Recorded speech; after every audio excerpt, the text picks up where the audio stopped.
Hai, balik lagi di series review. Kali ini kita akan membahas series Scarpetta tahun 2026. Sebagai gambaran, series ini menjelaskan tentang seorang kepala forensik yang memecahkan dua kasus serial killer di dua timeline berbeda. Bagaimana caranya melakukannya tanpa berlama-lama? Mari kita bahas. Di awal film ini kita akan melihat sebuah kereta. Dari cahaya lampu kereta terlihat ada korban pembunuhan dengan kondisi mengenaskan. Setelah korban ditemukan, seorang kepala forensik bernama Kay Scarpetta dipanggil ke lokasi.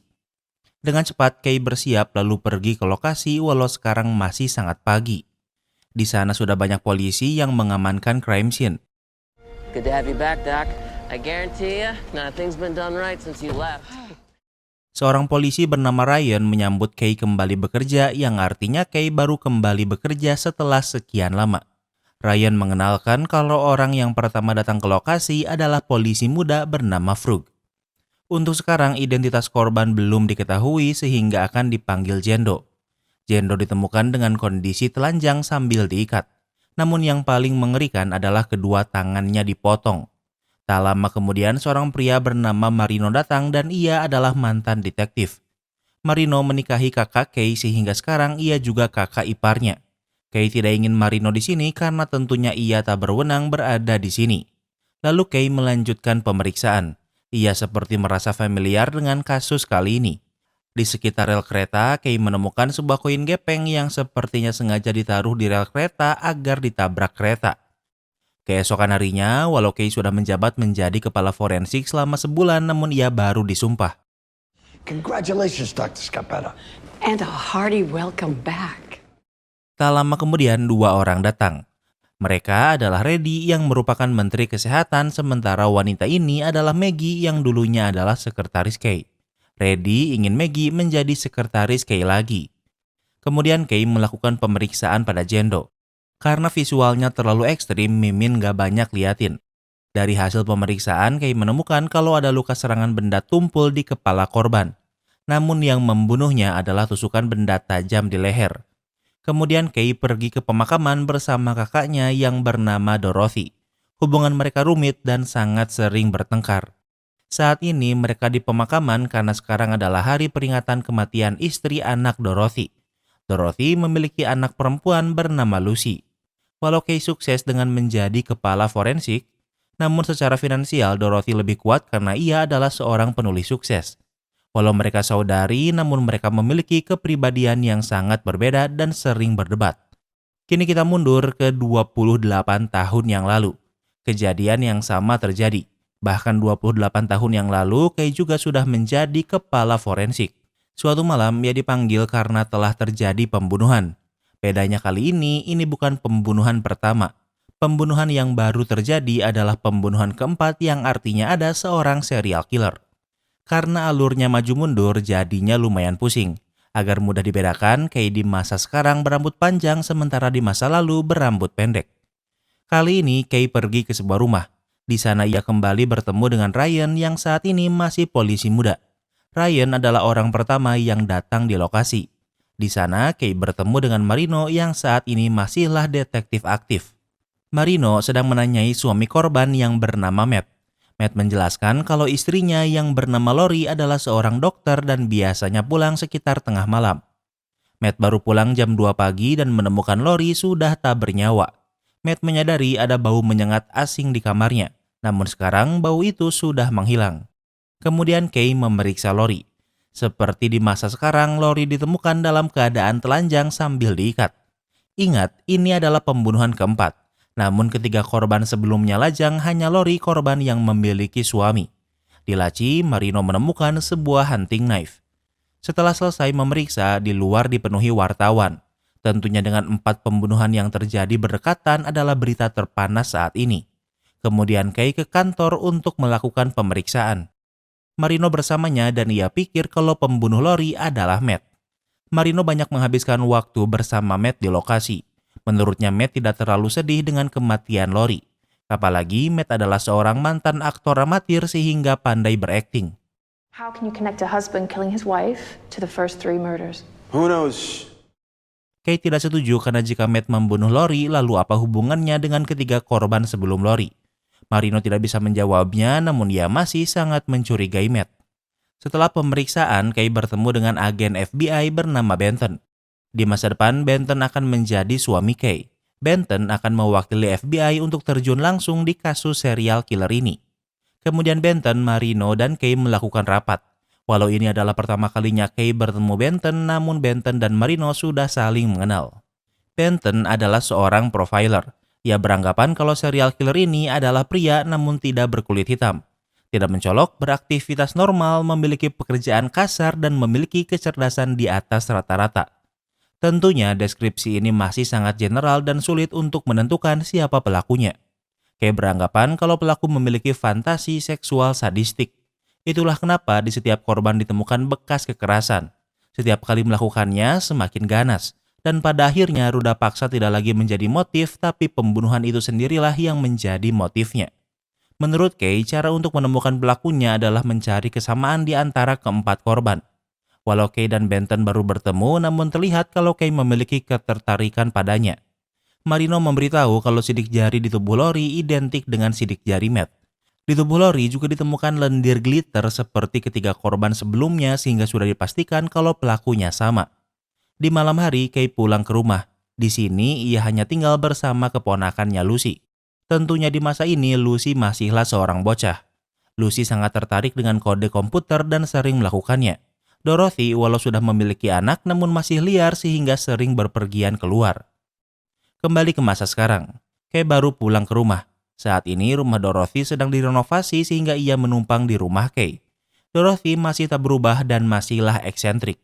Sementara Lucy yang sekarang sudah berusia 30 tahunan sudah tinggal sendiri di kabin di dekat rumah Kay. Ingat, istri Lucy meninggal namun karena Lucy dari kecil suka dengan kode komputer, Lucy berhasil membuat AI yang bisa seolah menghidupkan kembali istrinya yang bernama Janet. Tak lama kemudian Kay datang karena hari ini adalah hari ulang tahun Lucy. Karena saat ini Kay sangat sibuk, ia tak memiliki waktu untuk merayakannya. Namun ia tetap memberi Lucy hadiah sebuah gelang dengan tulang dinosaurus. Kemudian Kay mengajak Lucy ke rumahnya. Di sana mereka merayakan ulang tahun Lucy. Dan ingat kalau di masa depan Dorothy dan Marino menikah walau Lucy bukanlah anak Marino. Tak hanya itu, Benton yang sekarang adalah suami Kay juga merayakannya. Seperti biasa, Dorothy adalah seorang yeper yang kalau sudah mulai berbicara sulit berhenti. Dorothy ingin Lucy move on dan mulai bekerja lagi. Ternyata Lucy dulunya adalah mantan agen FBI. Lucy sudah menghasilkan banyak uang sehingga merasa tak perlu bekerja lagi. Pada akhirnya Dorothy berdebat dengan Lucy sehingga Kay harus menghentikannya. Kay pikir Lucy masih berduka atas kematian istrinya. Sementara menurut Dorothy, Kay terlalu memanjakan Lucy karena Lucy harus menerima kenyataan dan move on. Menurut Kay, Dorothy tidak berhak mengatur Lucy karena dari kecil Dorothy selalu berpergian sehingga Lucy lebih banyak menghabiskan waktu bersama Kay. Dorothy ini egois dan ngeselin abis, jadi Mimin gak bakal banyakin cerita tentang dia karena ini cuma drama aja. Di saat yang sama, Kay dipanggil namun Marino malah ikut pergi dengannya. I need you. I need someone I can trust. Kay ingin Marino kembali bekerja karena Kay butuh orang yang bisa ia percaya. Jika Marino diangkat secara resmi, Marino bisa datang ke crime scene atau kamar mayat. Namun bukan sebagai detektif kepolisian, melainkan menjadi spesialis operasi forensik. Kemudian mereka sampai di sebuah rumah. Di sana Kay kembali bertemu dengan Ryan. Alasan Kay kesini adalah karena rumah ini diduga milik Jendo. Frug menjelaskan kalau Jendo memiliki nama asli Gwen dan merupakan seorang insinyur di perusahaan biotek. Because I think we may have found the murder weapon. Alasan Ryan yakin kalau Gwen adalah Jendo karena senjata pembunuhan ditemukan. Benda tumpul yang memukul kepala Gwen adalah sebuah kettlebell. Artinya Gwen diculik di rumahnya kemudian dibawa keluar dan dibunuh di sana. Prints on the kettlebell came back with a name. It's Matt Peterson. Di saat yang sama, Ryan menerima hasil dari lab. Ia memberitahu kalau sidik jari di senjata pembunuhan diidentifikasi milik Matt, suami Lori, korban keempat serial killer di masa lalu. Kay dan Marino bingung karena jika benar artinya di masa lalu mereka menangkap orang yang salah. Keesokan harinya, Kay kembali memeriksa tubuh Gwen. Ia mengambil beberapa foto dan melihat ada kulitnya yang terlihat aneh. Tak lama kemudian, sekretaris Kay, Maggie, datang. Ia memberitahu kalau tidak ada sidik jari atau DNA di uang koin yang Kay temukan di rel kereta. Alasan Kay tertarik pada kulit Gwen ini karena ingat Gwen bekerja sebagai insinyur di sebuah perusahaan biotek. Perusahaan ini menguji coba 3D printing organ manusia. Karena daging Gwen ada yang lebih cepat busuk dibanding bagian lainnya, ia ingin memeriksa DNA-nya. Mundur lagi ke masa lalu, Kay bekerja seperti biasa. Kay memeriksa banyak sampel DNA terutama sperma yang ditemukan di tubuh Lori. Sperma ini dipastikan sama dengan ketiga korban sebelum Lori. Namun tentunya mereka tidak memiliki database DNA luas sehingga tidak tahu siapa pemilik DNA ini. Saat keluar ruangan, Kay bertemu dengan Reddy. Saat posisi Kay kosong, jabatan ini dipegang Reddy untuk sementara. Dan yang terpilih sebagai pilihan permanen adalah Kay dan bukan Reddy, walau Kay tahu kalau Reddy menginginkan posisi ini. I know you wanted this job, Dr. Reddy.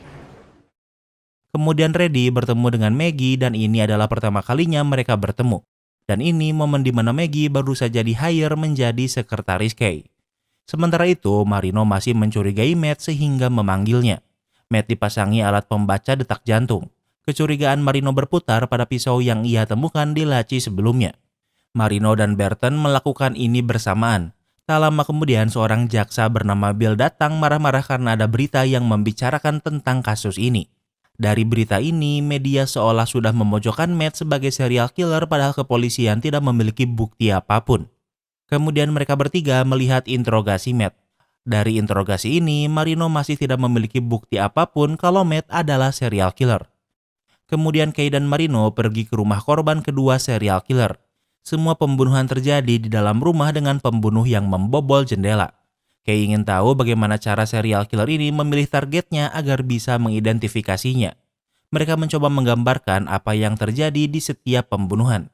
Mereka pergi ke rumah korban ketiga. Ia adalah satu-satunya wanita berkulit hitam di antara para korban. Kay pikir tidak normal bagi serial killer untuk berganti-ganti ras pada targetnya. Marino menjelaskan kalau yang menemukan mayat korban adalah sahabatnya, seorang wanita berkulit putih.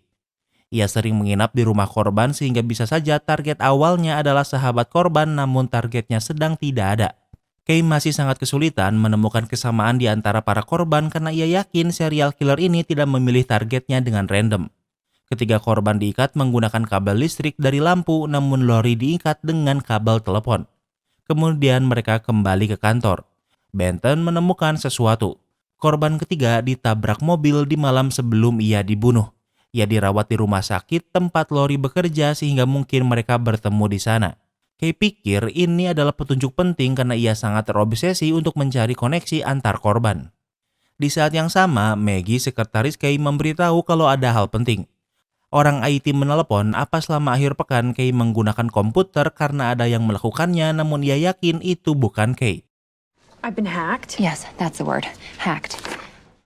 Intinya ada orang yang mencoba menghack komputer Kay untuk memeriksa kasus serial killer ini. Pelakunya tidak diketahui dan juga sudah berapa lama ini terjadi. Maju lagi ke masa sekarang. Karena sidik jari Matt ditemukan di senjata pembunuhan Gwen, kini Kay ingin bertemu dengan Matt. Mereka sudah lama tak bertemu Matt sehingga tidak tahu di mana menemukannya. Kay meminta bantuan Lucy yang seorang hacker untuk mencarikan di mana sekarang Matt berada. Kemudian Kay kembali ke rumah Gwen. Ada noda darah Gwen di garasi yang artinya Gwen diseret ke garasi lalu dibawa mobil. Selain itu, ponsel Gwen juga belum ditemukan. Sementara Marino merasa kalau rumah ini besar namun benda di sini sangat sedikit seolah Gwen tak tinggal di sini. Ini adalah rumah sewaan dan dibayar penuh di awal. Manajer properti berkata kalau ia pernah melihat Gwen bersama seorang pria yang mungkin adalah kekasihnya. Kay pikir Gwen memiliki banyak informasi panas yang bisa ia jual. Rumah ini kosong seolah Gwen tak tinggal di sini. Ia pikir ada kemungkinan Gwen dibunuh karena memiliki rahasia ini yang artinya kematiannya tidak berhubungan dengan serial killer dari masa lalu.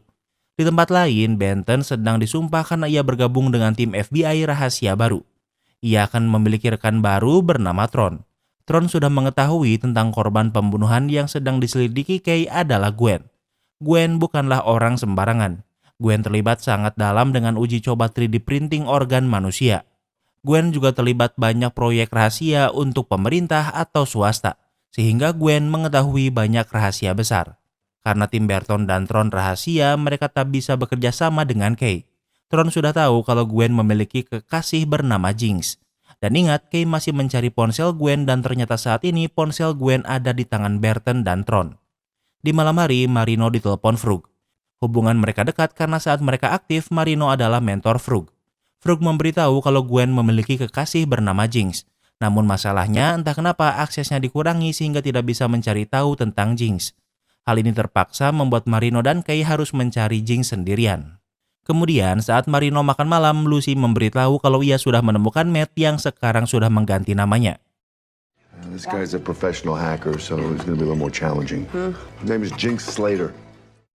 Sadar kalau kemampuan Lucy mengagumkan, Marino meminta Lucy juga mencari Jinx. Keesokan harinya, setelah mengetahui alamat Matt, Kay dan Marino pergi ke sana. Peterson was just a coincidence and we don't have anything to worry about. Kay pikir sidik jari Matt ditemukan di senjata pembunuhan adalah kesalahan. Dan ia harap begitu sehingga di masa lalu mereka tidak salah tangkap. Dulu Marino sangat yakin kalau Matt adalah serial killer, namun Kay berhasil meyakinkannya kalau Matt bukan pelakunya. Tak lama kemudian mereka sampai di sebuah perkebunan yang terpencil. Tak hanya berkebun, namun Matt juga memiliki sebuah yayasan untuk membantu orang yang berduka. Namun terlihat eksentrik sehingga terlihat seperti sebuah sekte. Matt tidak diberitahu tentang kedatangan Marino dan Kay, namun ia masih mengingat mereka. Matt mengajak mereka berbicara sambil makan siang. Kay melihat seorang wanita di sini yang memiliki luka di pergelangan tangannya. Kay menunjukkan foto Gwen dan bertanya apa Matt mengenalnya, namun Matt membantahnya. What about you? No, she does not. Can you let her speak? Gwen juga bertanya pada wanita sebelumnya, namun ia juga tidak tahu. Marino menjelaskan kalau Gwen adalah korban pembunuhan dan yang aneh ditemukan sidik jari Matt di senjata pembunuhan. Matt menjelaskan kalau ia tidak menaruh dendam pada Kay dan Marino walau mereka sudah menghancurkan hidupnya. Marino dan Kay tidak merasa bersalah karena mereka merasa berhasil menemukan pembunuh Lori. Matt tahu kalau Kay adalah kepala forensik sementara Marino sudah pensiun. Sehingga kunjungan ini tak resmi, lalu Matt mengusir mereka. Di tempat lain, Marino memerintah Frug untuk menemui Lucy untuk mencari Jinx. Lucy sudah menemukan Jinx, bahkan dengan sebuah drone ia bisa mengawasinya. Frug meminta alamatnya, namun Lucy ingin ikut dengannya. Walau awalnya Frug menolak, namun Lucy adalah mantan agen FBI. Tak lama kemudian mereka sampai, namun pintunya tak dikunci. Tempatnya juga sudah berantakan dan tidak bisa menemukan Jinx. Namun sepertinya ada orang yang mendahului mereka menangkap Jinx. Di sana, Frug melihat ada bekas tinta transparan yang akan hilang jika terkena air. Di tempat lain, ternyata orang yang sudah menangkap Jinx adalah Benton dan Tron. Saat ini, Jinx sedang ditahan di sebuah kontainer. Mereka menuduh Jinx membunuh Gwen, namun Jinx membantahnya. Mereka tidak mempercayai Jinx, namun juga tidak memiliki bukti. Kembali ke tempat Kay. Kay sudah berada di kantor. Ia memeriksa kembali kasus Gwen. Gwen diikat menggunakan sampul yang sama dengan yang digunakan pada serial killer di masa lalu. Hal ini membuat Kay gelisah, karena jika serial killer di masa lalu ternyata memang Matt, artinya Kay telah menangkap orang yang salah. Kembali ke masa lalu. Saat Kay ke kantor sudah ada yang menunggunya. Wanita ini bernama Abby dan ia adalah seorang jurnalis. Ada yang Abby ingin bicarakan dan ini adalah masalah personal. Namun Kay tidak ingin berbicara dengan Abby karena Abby sering membuat artikel yang memojokkannya.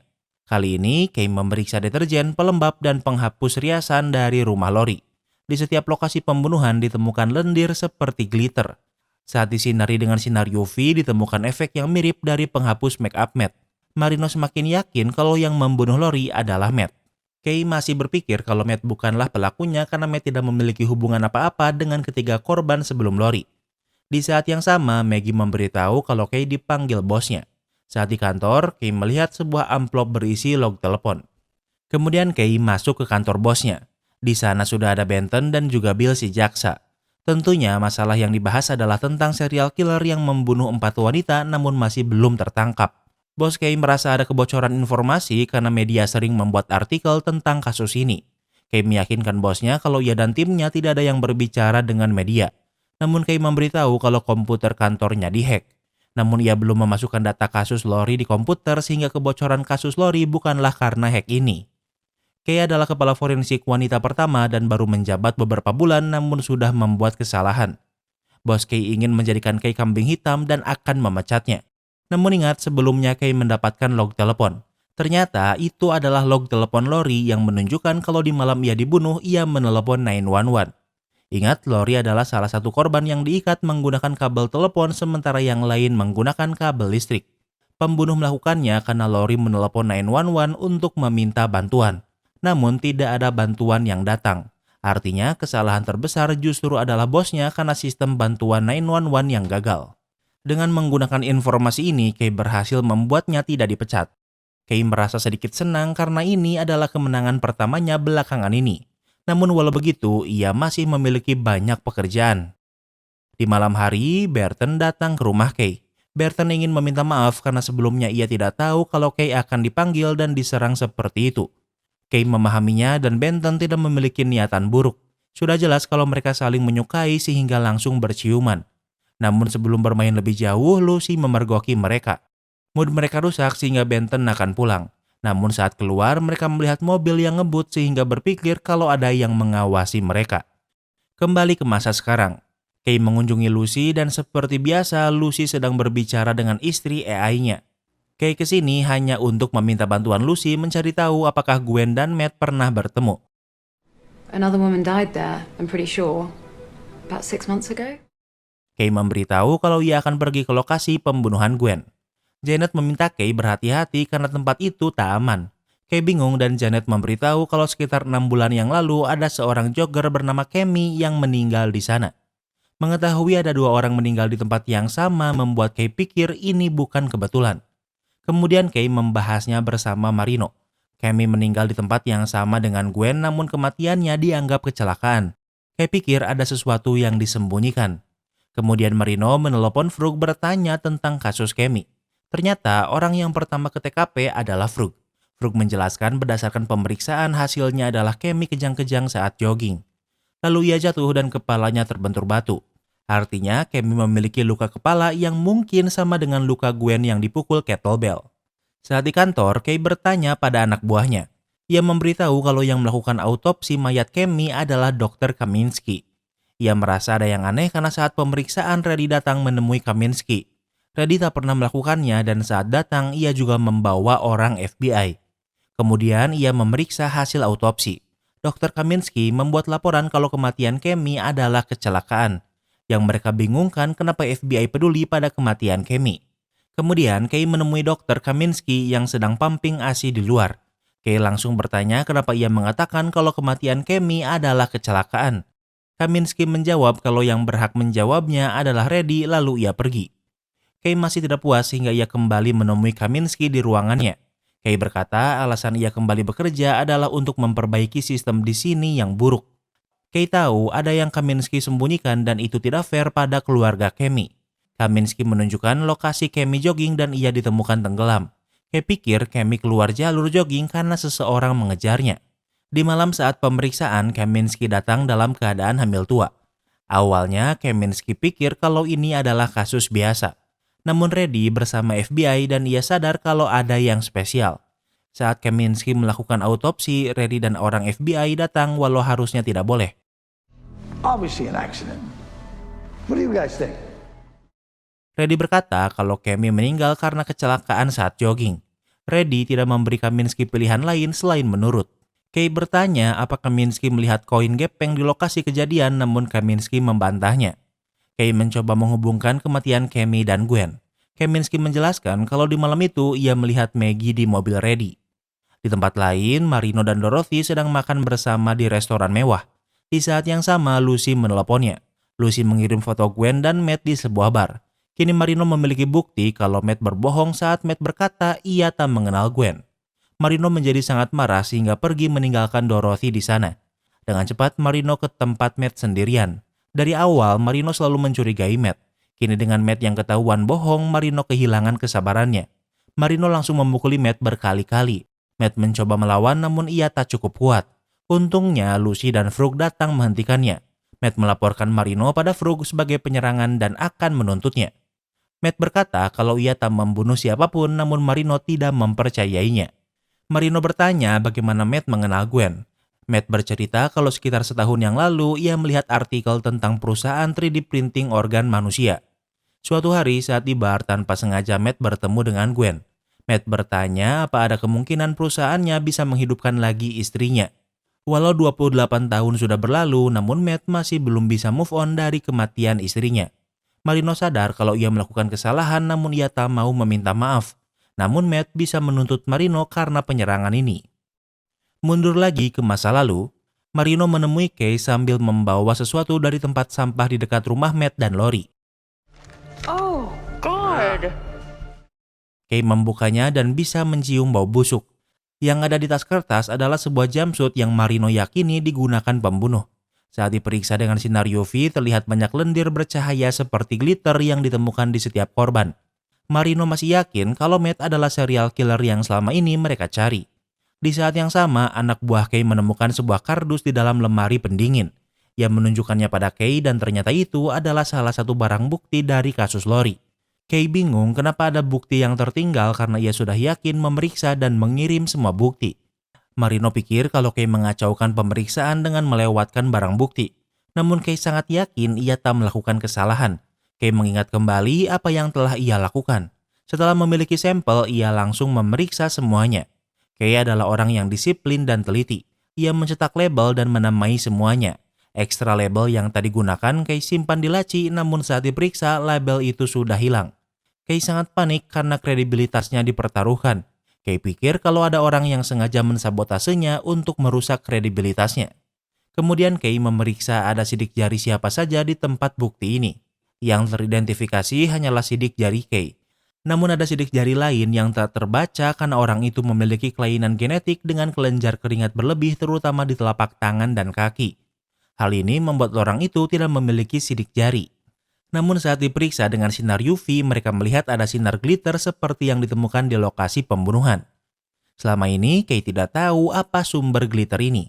Dengan penemuan ini, mereka pikir mereka bisa sedikit lebih dekat dengan siapa serial killer ini. Sekarang mereka tinggal mengingat apa yang Kay pegang sehingga memiliki bekas glitter ini. Posisi Kay saat ini sedang sangat buruk karena ia diserang dari segala arah. Kay pikir kalau waktunya dipecat, tinggal menunggu waktu.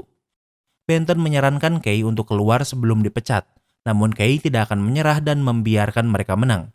Benton menenangkan Kay kalau semuanya akan baik-baik saja. Benton berhasil membuat Kay meluapkan emosinya sehingga ia tak perlu terus pura-pura kuat. Sekarang Kay bisa tenang dan mengingat apa saja yang ia lakukan hari ini. Kay melakukan kegiatan rutinnya seperti biasa. Namun yang berbeda di hari ini adalah Kay mencuci tangannya di toilet kantor dan bukan di toilet di ruangannya. Kay memeriksanya dan ia pikir glitter ini berasal dari sabun cuci tangan. Marino mencobanya dan setelah mencuci tangan terlihat kalau kini tangan Marino dipenuhi glitter. Di semua lokasi pembunuhan ditemukan glitter ini. Mereka pikir si serial killer ini sering mencuci tangan karena jumpsuit yang ditemukan memiliki bau. Kay pikir si serial killer ini memiliki masalah genetik sehingga mengeluarkan bau berlebih. Agar tidak malu, ia menjadi terobsesi dengan mencuci tangan. Kini mereka harus mencari kelainan apa yang dimiliki serial killer ini.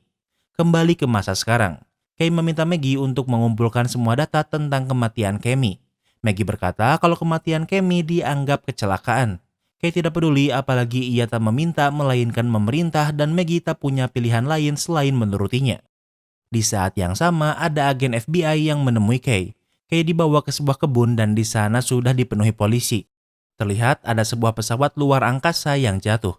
Di sana sudah ada Benton yang datang lebih awal. Benda angkasa yang jatuh adalah milik perusahaan bernama Thor Labs yang merupakan tempat Gwen bekerja. Alasan Kay dipanggil karena di dalam pit ini ada beberapa orang yang harus langsung diotopsi.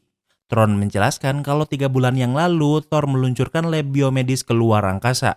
Untuk mengembangkan organ manusia sintetis ternyata di luar angkasa adalah tempat yang paling ideal. 3 jam yang lalu, perusahaan tidak bisa menghubungi orbital karena lab ini jatuh ke bumi. Di dalam orbital dihuni 3 orang, 2 astronot komersil dan 1 ilmuwan Thor bernama Jared. Namun di dalam orbital hanya terdeteksi ada 2 mayat. Alasan Kay dibawa ke sini adalah untuk mengetahui alasan mereka meninggal. Benton menjelaskan kalau Gwen yang merupakan engineer dari Thor Labs juga ditemukan meninggal minggu lalu. FBI mengawasi Gwen setahun terakhir karena ada rumor mengatakan Gwen menjual data rahasia pada Rusia. 2 hari setelah Gwen meninggal, Jared satu-satunya astronot yang selamat menelepon Gwen. Benton pikir Gwen dan Jared bekerja sama menawarkan bioteknologi pada Rusia. Sehingga Benton pikir mungkin kematian Gwen berhubungan dengan kematian 2 astronot ini. Kemudian orbital dibuka untuk pertama kalinya. Di sana sangat gelap dan berantakan. Kay dan Benton memasukinya dan terlihat banyak darah berceceran. Di dalam plastik ini adalah organ biosintetis.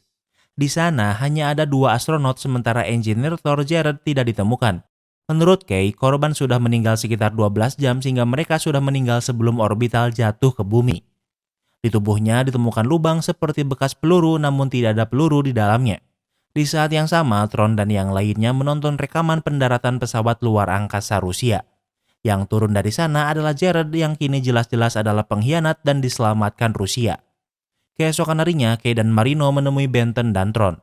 Benton dan Tron mencoba mengkaitkan kematian 2 astronot dengan kematian Gwen. Namun bagi Kay, kematian Gwen berkaitan dengan kematian Cammy. Benton menjawab kalau kematian Cammy dinyatakan kecelakaan.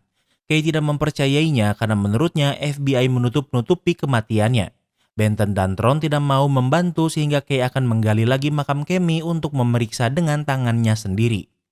Kay menelpon Maggie untuk dibuatkan izin untuk menggali makam Cammy. Maggie pikir itu ide buruk. Sudah jelas kalau Maggie bukan bekerja untuk Kay melainkan untuk Reddy. Kay tahu kalau Maggie tidak bisa diandalkan sehingga ia akan tetap pergi ke lokasi. Waktu berlalu, Kay dan Marino sudah sampai di lokasi jogging Cammy. Lokasi Cammy ditemukan jauh dari jogging track sehingga pertanyaannya adalah kenapa ia keluar jalur. Kemudian mereka ke lokasi Cammy persis ditemukan. Menurut mereka, si pembunuh mengejarnya ke sini lalu melakukan aksinya. Kay dan Marino memeriksa tepi danau hingga malam. Yang dicari Kay adalah koin karena di lokasi Gwen ditemukan ia menemukan koin gepeng. Setelah mencari cukup lama, Kay berhasil menemukannya. Kini ia semakin yakin kalau kematian Gwen dan Cammy berhubungan. Saat di perjalanan pulang, Kay menerima pesan kalau Reddy memanggilnya ke kantornya besok. Kay tahu kalau besok ia akan dipecat, dan perjalanan kali ini adalah untuk memastikannya. Keesokan harinya, Kay akan bekerja seperti biasa. Di saat yang sama, Frug menelpon memberitahu kalau di kantor Gwen ditemukan jari Gwen. Ingat, saat ditemukan, mayat Gwen tidak memiliki tangan karena dipotong. Kay sangat stres dengan kasus kematian Gwen dan Cammy ini karena sangat banyak sekali gangguan, baik dari internal maupun eksternal. Ada dugaan kalau Gwen dibunuh karena menjadi mata-mata untuk Rusia. Namun Kay pikir itu tak ada hubungannya karena pembunuh Cammy dan Gwen adalah orang yang sama. Tak lama kemudian mereka sampai di pemakaman. Sesuai perintah Kay, ia membongkar makam Cammy walau belum memiliki izin. Keluarga Cammy sangat senang Kay melakukan ini karena mereka tidak diberitahu apa-apa tentang kematian Cammy. Did she ever mention a woman, Gwen Haney? The girl that got murdered here? Yeah. No. Kay bertanya apa mereka tahu kalau Cammy mengenal Gwen namun mereka membantahnya. Kemudian Kay kembali ke kantor untuk melakukan otopsi. Tentunya Maggie mencoba mensabotase namun Kay tak peduli. Kay tahu kalau waktunya tak banyak sehingga harus segera melakukan otopsi. Saat memeriksa, Kay melihat kalau Cammy juga memiliki cangkok kulit seperti Gwen. Kay pikir yang menyangkutkan Gwen dan Cammy adalah kulit yang dicangkok ini. Kay mengirim Marino untuk memanggilkan Kaminsky sekarang juga. Marino menurut namun di saat yang sama ada polisi yang mencarinya. Matt sudah melaporkan Marino atas pemukulan yang ia lakukan sehingga Marino akan ditahan. Kemudian Maggie menemui Kay kalau Reddy memanggilnya. Kay menghina Maggie dengan berkata apa ia merasa bersalah melihat Cammy karena ia membantu Reddy untuk menyembunyikan kematiannya. Maggie membantah dan masih bersikeras kalau kematian Cammy adalah kecelakaan. Namun Kay berkata kalau Cammy dibunuh dan pelakunya sama dengan pelaku pembunuhan Gwen. Maggie meminta Kay pergi dari gedung karena ia sudah dipecat namun Kay keras kepala dan tidak ingin keluar. Sebelum keluar, Maggie memberitahu kalau Marino telah ditangkap polisi sehingga sekarang Kay sendirian. Kembali ke masa lalu, Abby si reporter baru pulang ke rumahnya. Di lantai, ia melihat ada gelas wine yang tentunya tidak wajar. Abby tinggal bersama adiknya sehingga memanggilnya karena waspada. Saat memeriksa kamar, ia menemukan adiknya yang bernama Hannah sudah meninggal dan menjadi korban kelima serial killer. Keesokan harinya, Kay datang untuk memeriksa. Yang pertama ia lakukan adalah turut berduka cita pada Abby. Abby menjelaskan saat pertama datang yang ia kenali pertama kali adalah bau asam yang menyengat. Kemudian Kay dan Marino memeriksa Hannah. Kay memperkirakan Hannah meninggal sekitar jam 8 hingga 11 malam. Ternyata semalaman Marino mengawasi Matt sehingga sekarang Matt dipastikan bukan serial killer yang selama ini Marino kira. Ini adalah pembunuhan kelima dalam 2 bulan setengah sehingga mereka yakin akan ada kepanikan. Waktu berlalu, Kay melakukan otopsi. Seperti sebelumnya, kondisi korban semakin memburuk karena pembunuhan yang semakin sadis. Marino pikir mungkin target utamanya adalah Abby karena Abby sering membuat artikel tentang serial killer ini. Kemudian Kay membahasnya dengan Benton. Menurut Benton, pelaku adalah orang yang berbaur dengan masyarakat dan memiliki kecerdasan di atas rata-rata. Kay pikir apa mungkin orang yang menghack komputernya adalah serial killer ini. Karena ada kemungkinan kalau target awal serial killer ini adalah Abby karena ia sering membuat artikel tentangnya. Kay memiliki ide untuk mempermalukan serial killer itu dengan mempublikasikan kelainan genetiknya. Kemudian Kay dan Benton menemui Abby. Kay memberitahu kalau serial killer ini memiliki kelainan genetik yang membuat darah dan keringatnya sangat bau asam. Harapannya jika serial killer ini membaca koran akan memberinya sedikit tekanan dan mungkin melakukan kesalahan. Waktu berlalu, Kay masih sangat memikirkan kasus ini. Kay membahasnya bersama Dorothy. 5 wanita dibunuh dalam jarak 2,5 bulan. Kay masih tidak bisa menemukan kesamaan dari para korban sehingga dipilih oleh pelaku. Ia sangat yakin pelaku tidak memilih targetnya dengan random. Satu-satunya yang paling mencolok di sini adalah satu korban yang berkulit hitam. Dorothy pikir untuk mencari tahu Kay harus menelepon keluarganya. Korban berkulit hitam memiliki kakak sehingga Kay meneleponnya. Kay menanyakan hal-hal biasa tentang korban. Well, Mrs. O'Connor, are you black? of course I'm black. Namun tiba-tiba Dorothy bertanya apa ia berkulit hitam. Tentu kakak korban mengiyakannya dan alasan Dorothy menanyakannya adalah karena ia terdengar seperti wanita kulit putih. Ia merasa terhina sehingga menutup telepon. Kay mengakui kalau kakak korban memiliki suara yang bagus. Kay ingat kalau ia pernah bertemu dengan Lori di sebuah seminar medis dan ada rekamannya. Lori bertanya dan Kay sadar kalau suara Lori juga bagus. Kay pikir mungkin cara pelaku memilih korban adalah dengan mendengar suaranya. Dan sekarang pertanyaannya bagaimana serial killer ini mendengar suara korban. Kay membahasnya bersama Benton dan Marino. Benton pikir mungkin itu adalah salesman.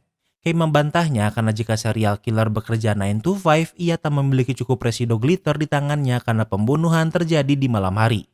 Artinya serial killer ini bekerja di malam hari atau memiliki shift malam. Pelaku selain mendengar suara target dari telepon juga harus mengetahui alamatnya. Marino pikir mungkin itu adalah restoran pizza. Karena jika memesan via telepon, suaranya akan terdengar dan juga akan memberikan alamat. Kay ingat kalau Lori menelepon 911 di malam ia dibunuh. Kay penasaran apa korban lain juga melakukan hal yang sama. Yang pasti intinya sekarang Kay harus memeriksa log telepon para korban. Waktu berlalu mereka sampai di tempat di mana log telepon 911 disimpan. Kay akan memeriksa sendirian sementara Marino akan memeriksa log telepon restoran pizza. Kay mendengarkan banyak rekaman 911 di 3 bulan terakhir. Kay menemukan kalau semua korban pernah menelepon 911. Saat istirahat, Kay ke toilet dan saat akan mencuci tangan, sabun yang dipakai di sini adalah sabun yang menunjukkan glitter. Kemudian Kay memeriksa lagi log telepon. Ternyata semua telepon 911 yang dibuat korban diangkat oleh satu orang yang sama yang bernama McCorkle. Kay pikir kalau McCorkle adalah serial killer yang ia cari. Kay bertanya apa McCorkle bekerja hari ini, namun ternyata ia sedang cuti untuk merawat neneknya yang sakit selama beberapa hari. Kemudian Kay memeriksa meja kerjanya. Dari slip gaji Kay bisa mengetahui alamat rumah McCorkle. Kemudian dengan menggunakan telepon di sana, Kay menelepon Marino dan memberitahu lokasi alamat McCorkle dan pergi ke sana sekarang juga. Marino meminta Kay untuk tidak pergi sendirian dan menunggunya. Di malam hari, Kay sudah sampai di rumah McCorkle lebih dulu. Sesuai arahan Marino, Kay menunggu di dalam mobil.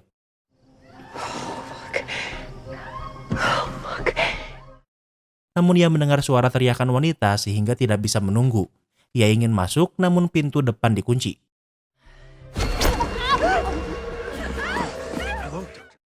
Namun saat mengintip, tiba-tiba McCorkle muncul lalu mencekiknya dengan kabel. Ternyata suara teriakan yang Kay dengar berasal dari rekaman saat McCorkle membunuh korbannya. Kay tak berdaya namun dia berhasil meraih pecahan piring lalu menggunakannya untuk menusuk leher McCorkle. Luka ini sangat fatal sehingga McCorkle meninggal. Di saat yang sama Marino datang. Agar Kay tidak diketahui telah membunuh McCorkle, Marino menembak leher McCorkle berkali-kali agar seolah ia yang membunuhnya. Tak lama kemudian kepolisian sudah memenuhi rumah McCorkle. Marino menjelaskan kalau yang menyadarinya adalah Kay. Saat Marino sampai, ia mendengar suara teriakan sehingga membunuh McCorkle yang menyerangnya. Hal ini membuat seolah Kay tidak ada di sini sama sekali. Kemudian Kay memeriksa TKP seperti biasanya. Walau sekarang perasaannya campur aduk karena ia hampir mati dan juga baru membunuh seseorang. Kemudian Kay dan Marino berbicara. Jika Kay diketahui ada di sini, ini bukanlah wewenangnya. Apalagi Marino sudah berbohong untuk melindungi Kay sehingga jika Kay mengaku itu bisa merusak karir mereka. Kembali ke masa sekarang. Kay ke kantor polisi untuk menemui Marino. Di sana ia bertemu dengan Lucy yang baru membayar uang jaminan untuk Marino. Kay memberitahu kalau ia baru saja dipecat. Di malam hari, Kay mengantar Marino pulang setelah dibebaskan. Saat masih di mobil, Kay melacak di mana Benton berada dan ternyata lokasinya cukup dekat. Kay memeriksanya karena lokasinya masih bisa dibilang di halaman rumahnya yang luas. Kay menemukan sebuah mobil truk. Ia memeriksanya dengan waspada dan menemukan Benton di sana. Benton menjelaskan kalau di truk inilah ia dan Tron menyimpan Jinx untuk diinterogasi. Karena ingat pelaku pembunuhan Gwen dan Cammy masih belum ditemukan. Kay muak karena di pernikahannya dan Benton dipenuhi rahasia. Benton memberitahu kalau Jinx sudah ditahan karena membunuh Gwen. Kay yakin kalau Jinx bukan pelakunya, namun tugas Benton adalah untuk mencari kambing hitam. Benton menyarankan Kay untuk berhenti memeriksa kasus Cammy dan Gwen. Kay sudah dipecat sehingga ia tak bisa kehilangan apapun lagi. Pernikahan Kay dan Benton sudah semakin buruk. Benton menjelaskan kalau dari kecil ia memiliki kelainan. Ia menikmati melihat hewan menderita. Benton tahu itu salah sehingga ia mencoba meredamnya. Kay menantang Benton untuk memberitahunya segalanya, namun Benton menolak. I want a divorce. Benton malah mengajukan kalau ia ingin mereka bercerai. Kay tak melawan dan menerimanya lalu ia ke mobil sambil menangis. Kemudian Kay pergi ke sebuah tempat karena Maggie ingin bicara. Maggie memberikan sebuah sampel dari Kaminsky yang menjelaskan kalau cangkok kulit dari Gwen dan Cammy sama. Kay masih tidak mempercayai Maggie membantunya. Kay tahu kalau Maggie dan Reddy menutupi kasus pembunuhan Cammy. Namun Maggie tahu kalau Kay yang membunuh McCarkle. Maggie siap mengkhianati Reddy dan berkata memiliki semua bukti untuk memenjarakan Reddy. Maggie juga memberitahu kalau yang menghack komputer Kay adalah Reddy. Maggie bisa membantu Kay menjatuhkan Reddy dengan syarat jangan bawa namanya. Kay menyetujuinya, kemudian ia pulang. Kali ini rumahnya sedang kosong karena semua orang pergi di saat yang sama. Kay bersantai dengan merokok di meja. Namun ia sadar kalau ada koin gepeng di depannya. Flashback sejenak, kita akan melihat McCarkle bersama keponakannya di dekat rel.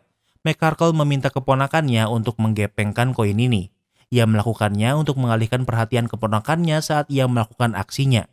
Bocah ini terlalu fokus pada koin sehingga tidak tahu apa yang dilakukan pamannya.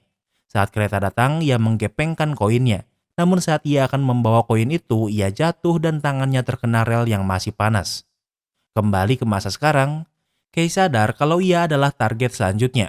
Ternyata keponakan McCarkle adalah Ryan, polisi yang sering kita lihat di awal series. Ryan menjelaskan saat ia menjadi orang pertama yang melihat mayat Lori, sesuatu bangkit dalam dirinya. Ryan mengaku kalau ia adalah orang yang membunuh Cammy dan karena itu adalah percobaan pertama ia melakukan banyak kesalahan. Namun saat membunuh Gwen semuanya sempurna. Semuanya itu ia lakukan untuk membuat Kay terkesan. Kay mencoba melarikan diri dengan menyerang Ryan. Ryan pikir Kay keluar rumah, namun sebenarnya ia masih ada di dalam rumah. Kay ke kamarnya untuk membawa senjata, namun Ryan datang menangkapnya. Namun Kay lagi-lagi berhasil membebaskan diri. Kay membawa sebuah bat baseball dan memukuli Ryan hingga jatuh dari tangga. Ryan tak bergerak, namun Kay tahu kalau Ryan adalah ancaman sehingga Kay terus memukuli kepala Ryan untuk memastikan kematiannya. Di saat yang sama ada yang datang dan dengan begitu series ini pun berakhir. Kini kita masuk ke sesi rating. Yang pertama adalah tema. Tema series ini adalah multi-timeline crime mystery. Cerita kayak gini paling PR buat dirangkum tapi semoga kalian paham. Secara cerita sebenarnya intinya sangat sederhana. Cuma banyak banget cerita gak pentingnya dan karena alurnya maju mundur jadinya pace-nya lambat. Ini mungkin series yang paling banyak Mimin buang ceritanya saking banyaknya hal yang gak penting. Mimin gak suka cara penyampaian ceritanya, jadi untuk tema Mimin kasih rating 7/10. Yang kedua adalah logika. Di series ini Kay digambarkan sebagai karakter yang cerdas. Namun dari apa yang dilakukannya di masa lalu dan masa sekarang malah terlihat terlalu pasif. Penyelesaian kasusnya pun bukan karena sesuatu yang brilian tapi karena kebetulan. Series ini temanya crime mystery tapi malah kayak sinetron. Banyak banget drama gak pentingnya. Apalagi waktu ada science fiction 3D printing organ manusia bikin ceritanya kemana-mana. Dan yang terakhir Kay adalah kepala forensik tapi tugasnya udah kayak kepala detektif. Harusnya kan tugasnya sampai otopsi dan pemeriksaan kemungkinan kematian. Tapi ini sampai kemana-mana jadi repot sendiri. Jadi untuk logika, Mimin kasih rating 6/10. Yang ketiga adalah plot twist. Di series ini ada 2 serial killer. Di masa lalu ada McCarkle dan di masa sekarang ada Ryan. Mereka masih keluarga sehingga menjadi psikopat mungkin ada di darah mereka. Cara McCarkle memilih targetnya adalah dengan memilih suara yang menurutnya menarik. Karena McCarkle adalah petugas operator 911, ia sering mendengar banyak telepon. Sementara bagi Ryan, alasan ia memilih Cammy dan Gwen adalah cangkok kulit. Ingat, kesamaan Gwen dan Cammy adalah sama-sama menggunakan cangkok kulit. Ternyata mereka pernah di satu seminar yang sama dengan Ryan. Karena ingat, kulit tangan Ryan terbakar rel sehingga ia juga melakukan cangkok kulit walau gak ditunjukin. Mimin gak suka plot twistnya karena di masa lalu McCarkle tidak pernah ditunjukkan lalu tiba-tiba jadi pelaku dan mati gitu aja. Sementara bagi Ryan, Kay bahkan gak bisa mencahin kasusnya karena Ryan tiba-tiba menargetkan Kay walau ini adalah kesalahan. Menurut Mimin, twistnya murahan jadi untuk plot twist Mimin kasih rating 7/10. Yang keempat adalah ending. Di ending film ini, baik serial killer di masa lalu atau sekarang sudah ketahuan. Tapi masih dibuat cliffhanger buat jadi batu pijakan di season kedua. Udah makai gak bisa mencahin kasus Ryan pas ketahuan tiba-tiba seriesnya tamat. Mimin gak suka endingnya jadi untuk ending Mimin kasih rating 5/10. Yang kelima adalah entertainment value. Mimin paling gak suka cerita yang alurnya maju mundur gini karena susah banget reviewnya. Twist dan endingnya Mimin gak suka dan pace-nya juga lambat. Sangat banyak drama gak penting dan ceritanya kemana-mana. Kelihatan banget kalau sebenarnya ceritanya pendek tapi dibuat bertele-tele agar bisa jadi 8 episode. Ini mungkin adalah cerita yang Mimin paling banyak buang saking banyak drama gak jelasnya. Mimin gak enjoy nontonnya jadi untuk entertainment value Mimin kasih rating 6/10. Jadi overall rating Scarpetta tahun 2026 adalah 6,2. Apa kalian setuju sama rating Mimin? Jangan lupa like video ini kalau kamu suka dengan video ini dan jangan lupa juga cek video kita lainnya. Terima kasih sudah menonton dan sampai bertemu lagi di series berikutnya.